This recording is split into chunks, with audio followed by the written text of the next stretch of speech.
Sunday Baroque Conversations is made possible by the Friends of Sunday Baroque and is produced at WSHU Public Radio in Fairfield, Connecticut.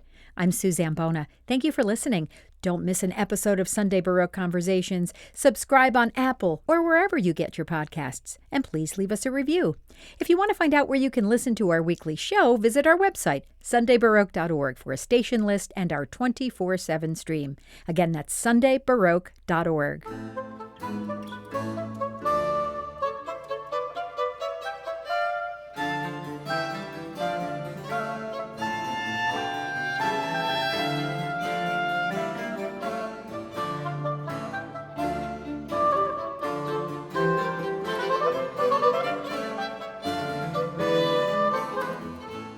Debra Nagy is a leading performer on the Baroque oboe. She's principal oboe with Boston's Handel and Haydn Society, performs with ensembles around the country, including the American Bach Soloists and Apollo's Fire, Boston Early Music Festival, and other groups you regularly hear on Sunday Baroque.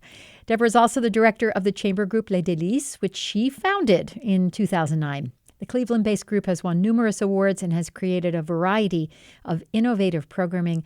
And Debra Nagy joins me on Zoom to talk about some of her projects. Welcome. What a pleasure to talk to you, Suzanne. Thanks for having me. Let's begin with your group, Les Délices. You were already a very, very busy, in-demand instrumentalist in 2009. So what prompted you to found your own ensemble at that time? Well, that was an interesting thing. I was pretty fresh out of doing a doctorate, specializing in early music, and I was playing all around the country, but living in Cleveland, Ohio, where I am a transplant. I'm originally from New York, and I thought, I have a stronger connection in a way with audiences in San Francisco or Boston than I do in the place where I live, and that wasn't sitting quite right for me, and I wanted to, establish in a way more of an artistic home here and in Cleveland. And one of the ways that I could do that was starting to invest in artistic projects and producing them here. And it was also, 2009 was kind of in the wake of the 2008 financial crisis. Mm-hmm. And I realized pretty quickly, not that was the worst time to create your own group, but actually there were things about the musical world and ecosystem that were contracting, and I felt like I was also observing, I hate to say it, but extremely conservative programming. And there was a lot less work for a lot of working musicians. Mm-hmm. I think I was looking ahead at my season that I was anticipating as a freelancer maybe in 2009-10, mm-hmm. and realizing that but for the work that I was doing with Les Délices, almost everything was Bach. And the music of Bach is absolutely fantastic. As we all know, we love it. And yet I love food, so I think about food metaphors a lot. Who wants to live in a monoculture, and how is that good for you? And how does that expand your understanding and appreciation for the diversity of music or ingredients? Right. So, part of what Les Délices does and has always done is present music that you won't hear anywhere else.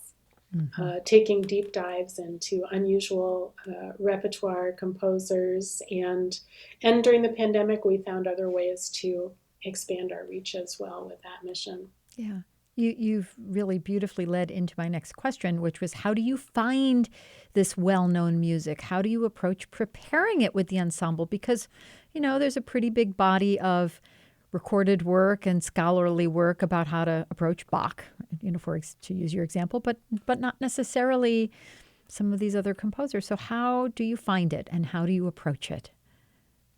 That's a really great question. I mean, I love diving deep. I am a trained scholar, but I don't work as a scholar. I work as a concert curator and as a performer. And I really believe very strongly that the music that we present needs to be comprehensible and for lack of a better word, relatable and even legible, that people have to be able to like look at what you're doing and understand what it is and be able to read it, as it were. And that is challenging, especially when, the composers that you might be trying to program are not household names, are not Bach or Mozart. And Mozart is great too, and Les Délices is presenting some Mozart this fall as well. But the Kromers and the Druschetskys and the Clarambeaux and all the folks like this, Right. The Pancras-Royers of this world. I have taken the tack often of really thinking about my programming narratively and giving people ideas to wrap themselves around or to dive into. And the research is, sometimes done in a library. These days, so much is available online. We all know how to go down YouTube rabbit holes. Just my rabbit holes look a little different than some other people. So who are and what are some of your favorite discoveries over the years? I'm sure you have a few things that you thought, wow, this just knocked my socks off. Well, my own personal specialty in how Les Délices got started is in French Baroque music. And that is a repertoire that really doesn't feel very accessible or known, especially to people who play modern instruments or kind of common practice, or that your average listener. And so that is a really wonderful area of specialty and where I've spent a lot of time. But more recently, in the last few years, I've been actually diving into music from 18th century Scotland. So I, and people are like, well, yeah, fiddle music, but oboe? What is that doing in there? But actually, I've been enjoying doing research that tells me that like an Edinburgh dance band around 1760 was probably, an oboe and two violins and a cello. Wow. So sometimes it's not just even about finding a specific piece or a specific composer, but finding your way into a repertoire and a performing tradition that, is less obvious or that you didn't know about before. And there's almost not a single piece of music from that time that says, oboe on the upper left-hand corner of the page, but it doesn't mean it's not, a place where you can find yourself and be learning new things and exposed to all sorts of other composers and songs. So I've actually had a really good time actually getting into, as an oboist, some traditional music. And I've been doing, I don't know how common the name James Oswald is. He's so well published. But I feel like, and I feel like this is music that the average person doesn't hear or know about regularly. So there's been all kinds of different avenues for my interests. French Baroque is one of them. More recently, some 18th century music from Scotland, and there's an extraordinary amount that has been scanned by the National Library of Scotland, and Wow.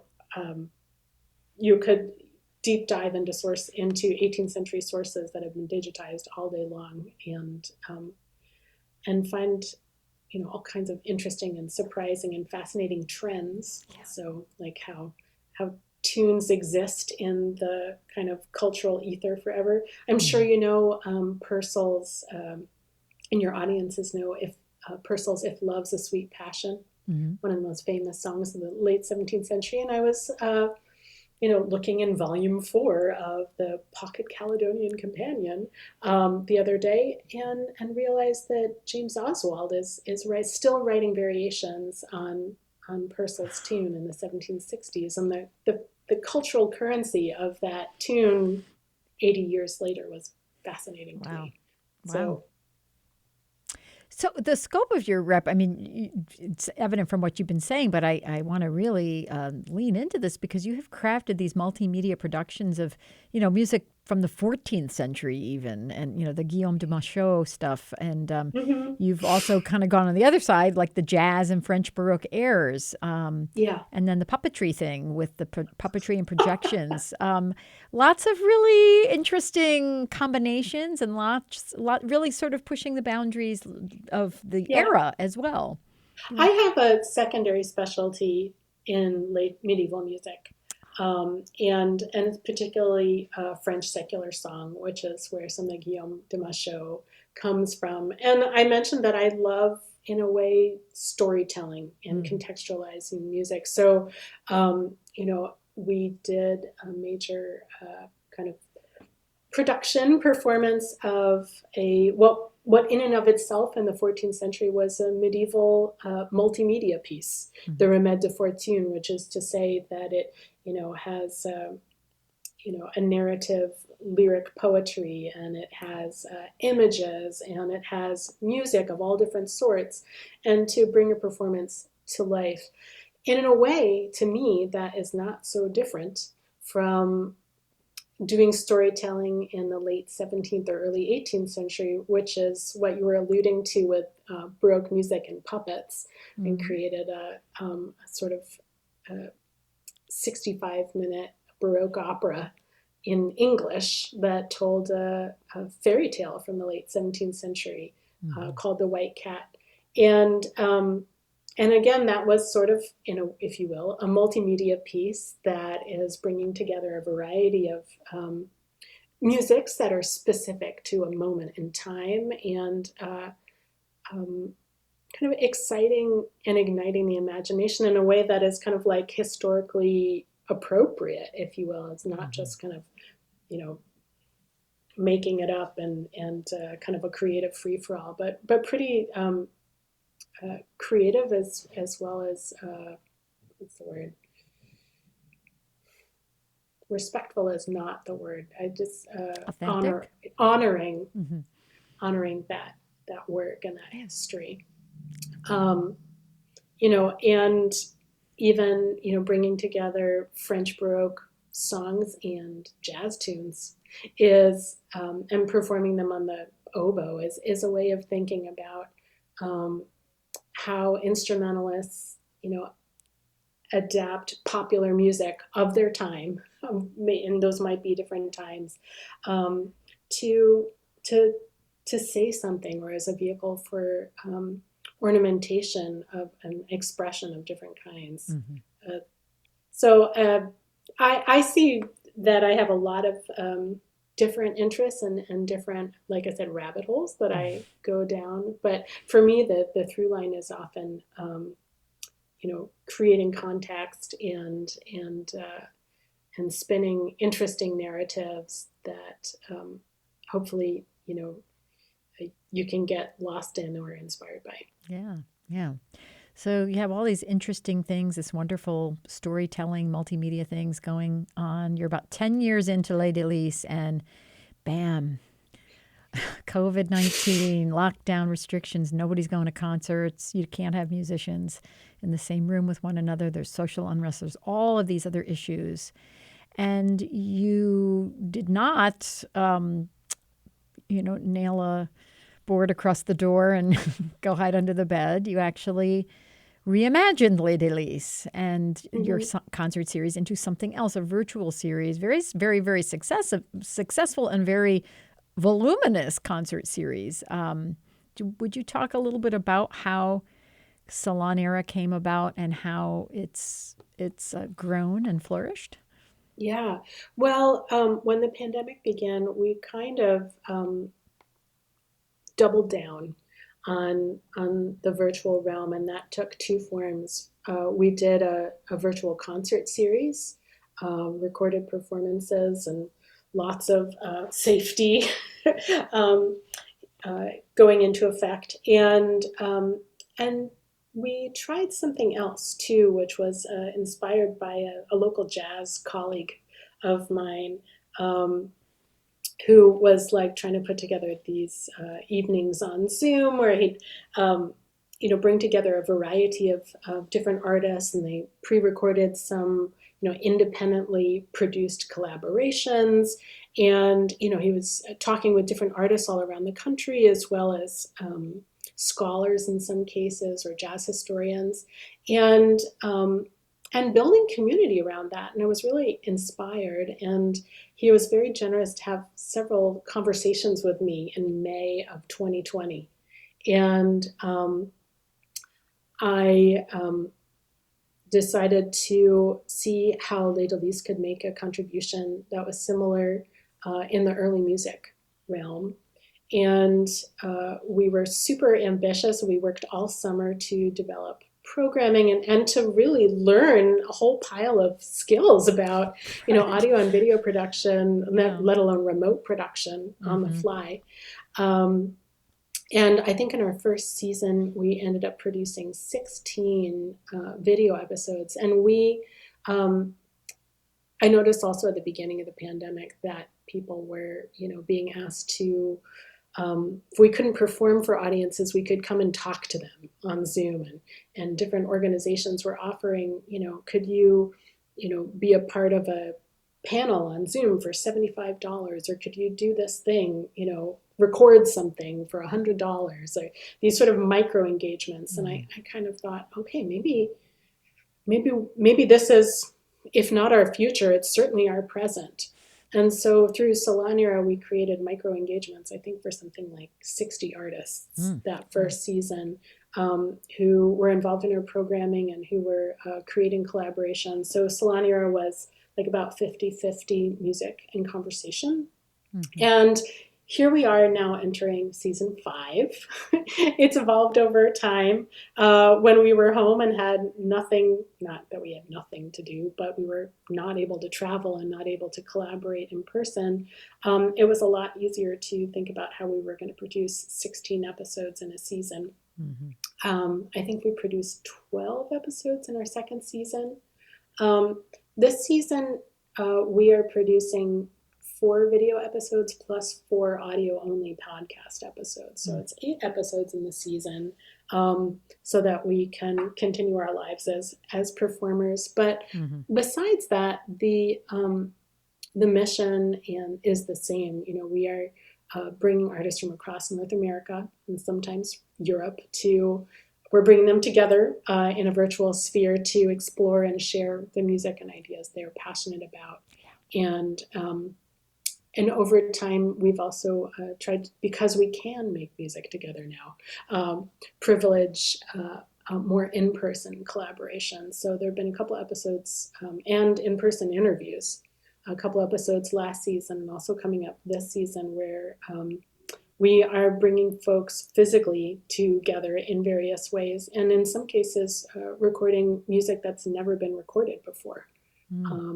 I was really proud of an episode about Ignatius Sancho, where we created a bunch of original recordings last spring. And one of the episodes I'm super excited about this year that'll premiere in February is actually presented in partnership with the Boulanger Initiative, which is that fabulous nonprofit organization that is contributing so much and creating databases, contributing so much to what we know and can find on the web about women composers and performers from across history. We are going to be recording songs that have not ever been recorded before by Elizabeth Turner and Elisabetta de Gambarini, who are both composers from mid-18th century London. Wow. Yeah. This is great. You mentioned early in our conversation about, nothing wrong with Bach, and, but a lot of that's all been done before. And my belief is that, we can't really say that we have the knowledge of the most excellent music unless we've actually explored all of the music. Yeah. We haven't fished in the whole pond, as it were. We have to fish in the whole pond. And I think also that we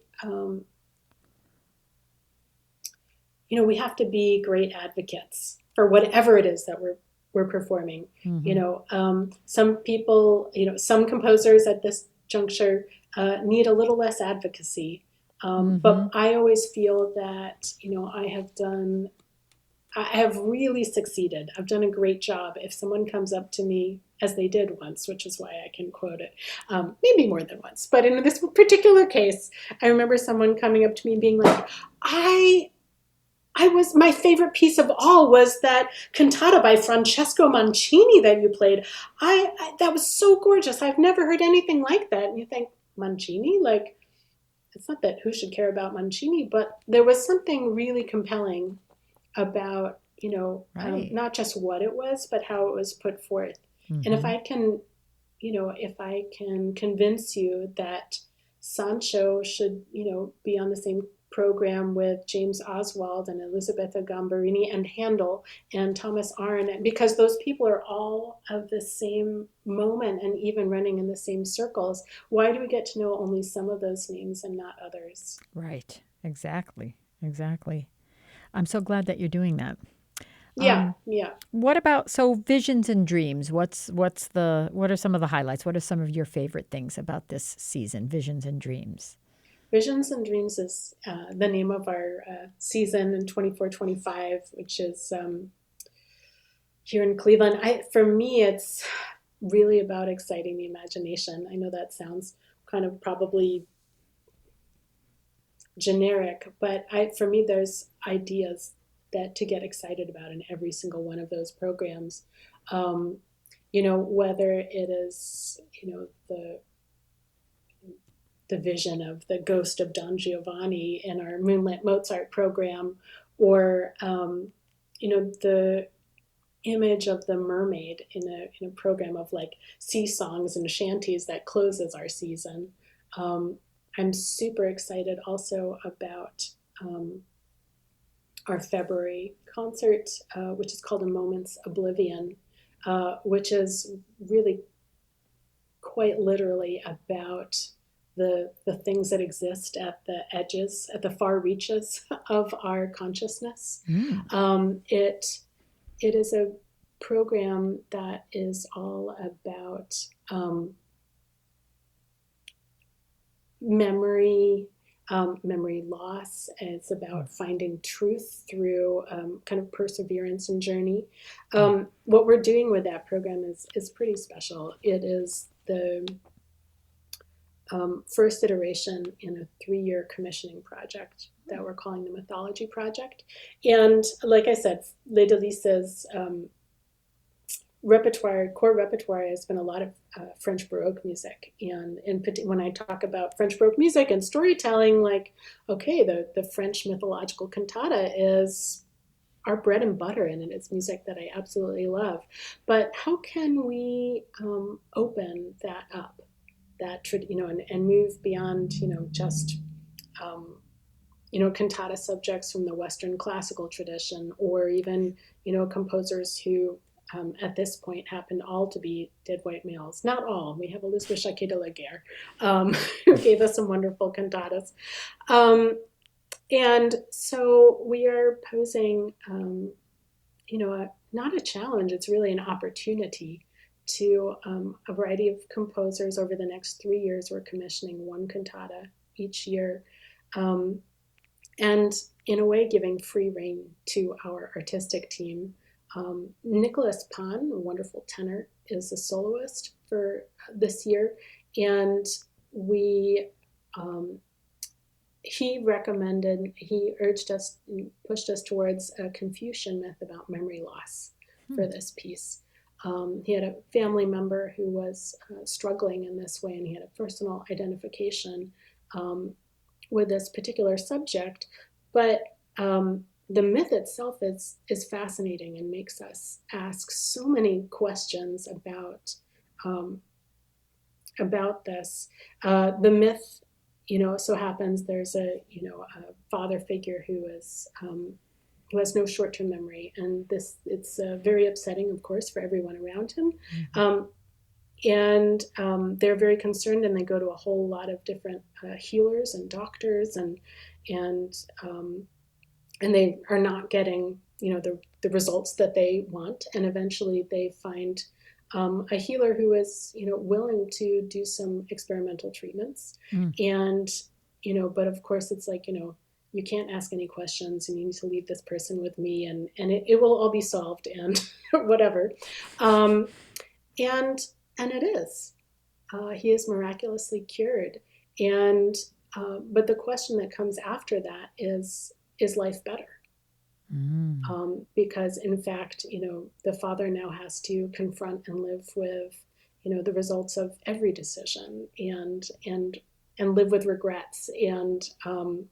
And by the end of the myth, he asks, can I not even have a moment's oblivion? And so sometimes, what we want for someone may not be what they want for themselves. And it's just, there's an interesting turn in there, and it reminds us that it's not always so simple. Yeah. And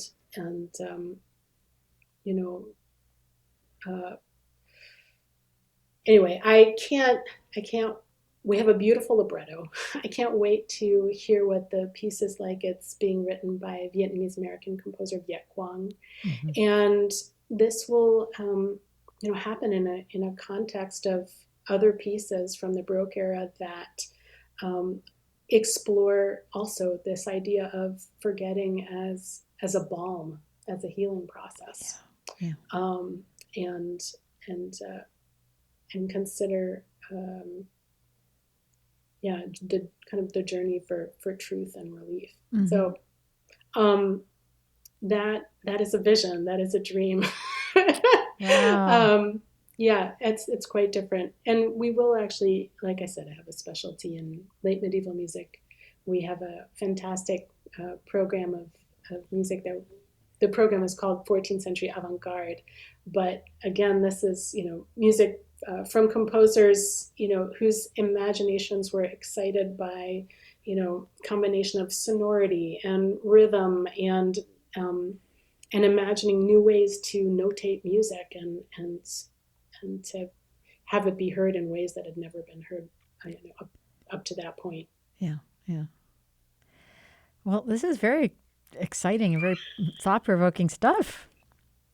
How do you approach this with an audience? I mean, do you have someone, because it seems to me like, you just told that story, and I think that's got to be an important part of explaining it. Like, is it part of the presentation? Is it a pre-concert talk? How do you communicate there will be a that? pre-concert talk, naturally. I imagine that we will, have different sorts of explorations, even in our marketing materials, like newsletters and whatever, leading up to some of this stuff.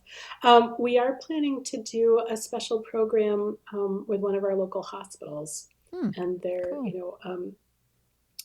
arts and health kind of programming on a Friday afternoon before the premiere. And I'm really interested in that potential. I have kind of initial dreams that have not yet transpired about, the potential. Cause I think there are all sorts of interesting questions around not just arts and healing and things like that, but also around, like, medical ethics, and and supporting families through